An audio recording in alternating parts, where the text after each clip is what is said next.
Hey folks, what's up? It's Mr. Gilliard. Good to see you again. Welcome back to my classroom.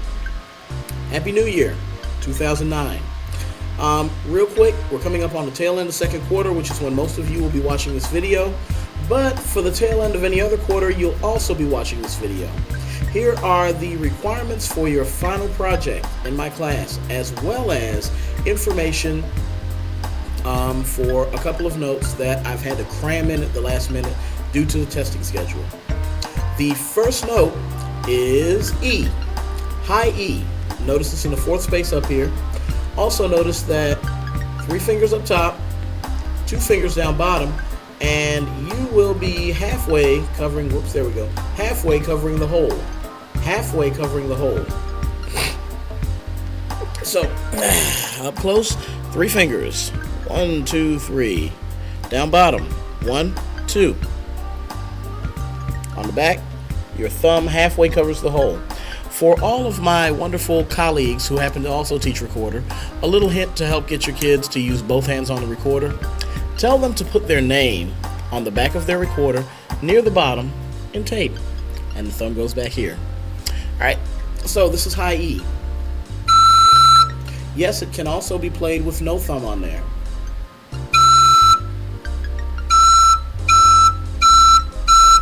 But half thumb on there helps you when you go up to the next note up, which is high F. Because you really can't do without overblowing. Alright, so let's keep us moving here. Next up is low E. Low E.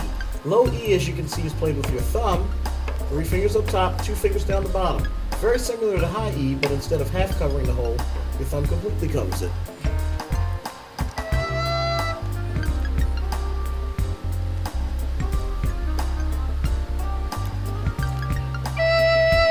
High E, low E. Next up, low F sharp. Low F sharp, I have an alternate fingering up here. I have an alternate fingering up here, and it is actually a teeny tiny bit off for all of you recorder enthusiasts, but I'm working a bit more for convenience at the moment. Low F sharp. Low F sharp is normally played with 3 fingers up the top and your thumb, 3 fingers up the top. Skip this first finger down here and 1, 2, 3 fingers down the bottom. By the way, if you notice there's a crack on my recorder, I crazy glued it back together because I dropped it. Okay. Low F sharp. Little shortcut way. Just kill the pinky. And yes, it does sound about 1/8 to 1/16 of a step higher. But this is the F sharp I want you guys using. So, G.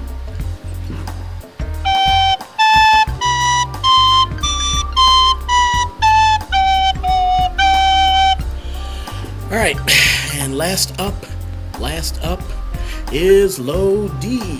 Low D. Real easy. If you play saxophone, you know D. If you play clarinet, you know high D. Same fingering. Thumb covering up the back hole. 3 fingers up top and 3 fingers down bottom. Please be careful with these bottom 2 holes. They're both double holes, so you need to cover them completely with both fingers in order to get the notes out for the F sharp as well as for the D. And here we go.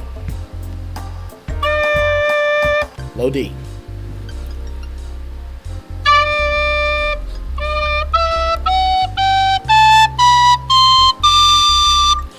Yeah, no, it's supposed to be C sharp, not C natural. Hey, but it's close. Alright, so those are the 4 notes that you absolutely positively need in order to complete the final project, which we'll get to in order to complete. And we're back. Alright, let me give you the instructions real quick. Students and parents, final project guidelines are located on MrGilliardMusic.com. Click on the link for downloads. It's under the link for downloads. Your final project requires you to write your own 16-measure piece of music to be played on recorder and turned in. Notice, played on recorder and turned in, not just turned in, not just played on recorder. Each portion is worth 50% of your final project grade. Your final project grade is worth 25% of your quarterly grade. So if you have a B or C in my class, let's say you have an 80, you could fail the class if you don't do the project. Be smart and do the project, okay? Real simple. My guidelines are real easy. Follow them exactly as written. Do not deviate. Do not make up your own version of it. Don't paraphrase. Exactly what's written on the paper is what I'm going to hold you to. All work must be done in pencil. No work done in pen will be accepted. On a blank sheet of staff paper, number 1, draw a treble clef. And I gave blank sheets of staff paper to all of my students today who came to class. Number two. Divide 2 or 4 staves into 16 measures. This means you can put 4 measures on 4 different lines or 8 measures on 2 lines. 8 measures on here, 8 measures on here, or 4 here, 4 here, 4 here, and 4 here. So put a treble clef at the beginning and start yourself off. Oh yeah, use either 3/4 or 4/4 as the time signature. Do not use 2/4. 3/4 or 4/4 is the time signature. Do not use 2/4. Number 4, use all of these notes. Quarter notes, half rest, quarter rest, dotted half note. Quarter notes, half rest, quarter rest, dotted half note. You must use all of these. Some part of your music must have each one of these types of notes.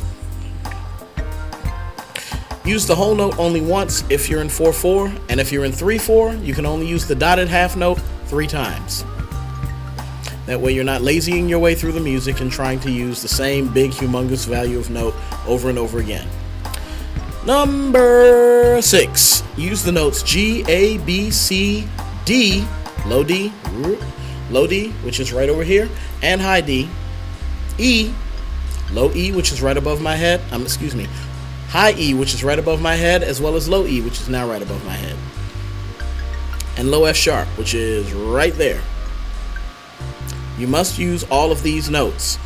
Some part of your music must have all of these notes in there. Throughout the entire piece, somewhere, this must be in there. Alright, you must have at least 2 different notes in each measure, with the exception of the time you use the whole note or the dotted half note in 3/4. Let's see. No measure may have more than 2 beats as rest in 4/4, and no measure may have more than 1 beat as a rest in 3/4. Some people will be lazy and try to put half rest in every single thing, and that ain't happening. You ain't getting away with it. Number 8, double check your work. Make sure you have the right amount of beats in each measure. Make sure your notes are either on a line or in a space. If they overlap, the whole measure is going to be considered wrong. Let me make myself real clear. Right above me, this E is in a space. Notice it only takes up the top of the space to the bottom of the space. It doesn't overlap onto the line. Notice this E is on the line. The line goes through the center of the note for the most part. It doesn't take up that whole space. There's still a gap over top of the note right here. It's either going to be on a line or in a space. If you draw big, humongous bubble letters, write smaller. All right. It's either in a line or in a space. You need to have the right amount of beats in each measure. If one part of the measure is wrong, all of it will be considered wrong. So if you put 5 beats inside of a measure of 3/4, 4/4, your music is going to get, that measure is going to get marked wrong. Number 9 and number 10, put a double bar at the end of the music, duh. And number 10, of course, give your music a title. Give your piece of music a title. You'll be judged according to the following criteria: 4 points for name, date, title of your piece, and the mod that you're in. Following all of the guidelines that I just listed. And please download a copy of this, go back through this video, and read it. Read it. I'm holding you responsible for it. Read it.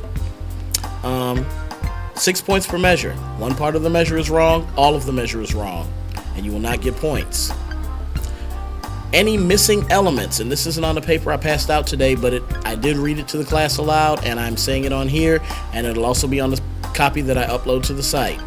Any missing elements in the music. So if you don't have an F sharp somewhere in your music, if you don't have an E somewhere in your music, if you don't have a D, if you're missing a treble clef, if you're missing the time signature, Whatever you're missing, any missing elements, if you didn't use all of the different types of notes, you'll lose 5 points for everything that you did not use. And you may not write letters or numbers underneath of the notes. If I see erasure marks, you'll have to rewrite it again in pencil. Again, all work must be done in pencil, no pen, and you must write neatly. You must present it neatly. I'm not connecting chicken scratch. Last 2 points and then the video's done. On the 21st of January, and this is for people who have me second quarter, third and fourth quarter, you'll get separate dates. You'll bring your rough draft in so I can give you suggestions and feedback on how to get it correct. On the 27th, bring it to class with corrections. We fix it up, you practice. 29th, your project is due. There is no other date. You don't pass it in that day, it's a 0. Any student caught plagiarizing an existing melody from an existing song will receive an automatic grade of 0. That's it. I'm done. Peace.